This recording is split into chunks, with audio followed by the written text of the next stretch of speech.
Bu mənim üçün həyatımda ən böyük bir an kimi nəzərə alındı, yəni. Çox istədiyim bir şeylərdən ki, yəni beynəlxalq bir yarışa qatılım. Orada 1, 2, 3, əslində yer də tuta bilməsəydim də, mənim üçün fərq etməzdi. Çünki ora çıxdım mən, elə bir səhnəyə çıxdım. Yəni elə münsiflərin qabağında öz, yəni dövlətimi tanıtdırdım. O böyük bir şeydi məncə. Orta Anadolu Paporisi idi. Orada oxudum, amma çox da düzünü deyim, yaxşı olmadı. Yarışdan öncə qızdırmam qalxdı 39-a. Ondan çıxdım. Sonra düşəndən sonra qızdırmam düşdü.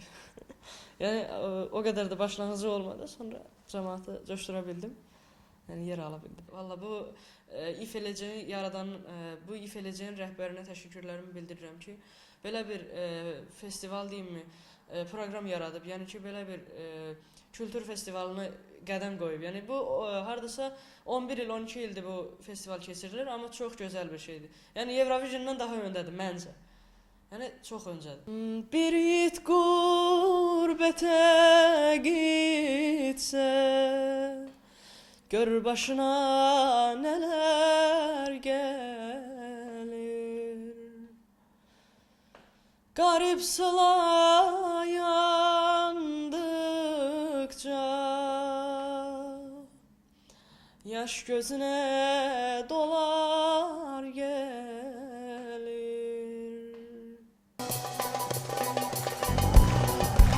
Elleri görmüyorum, eller. Haydi.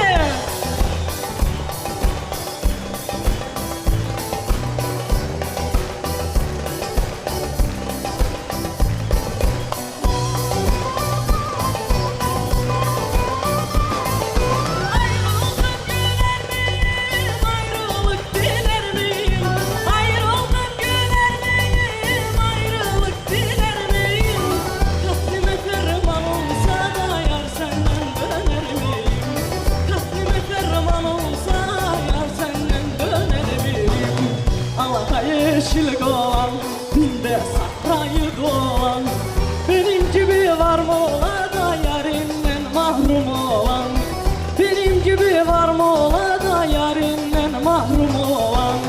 Alata yeşil dolan, dinde sahrayı dolan, benim gibi var mı ola da yarinden mahrum olan, benim gibi var mı ola da yarinden mahrum olan.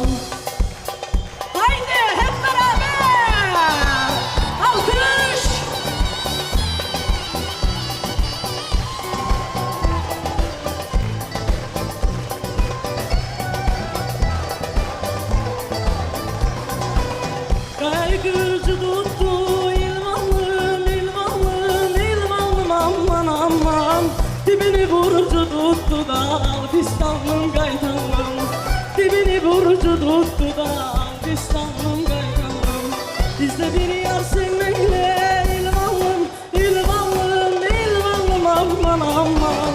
Köy bir sancı tuttu da al fistanlım gaytanlım. Köy bir sancı tuttu da al fistanlım.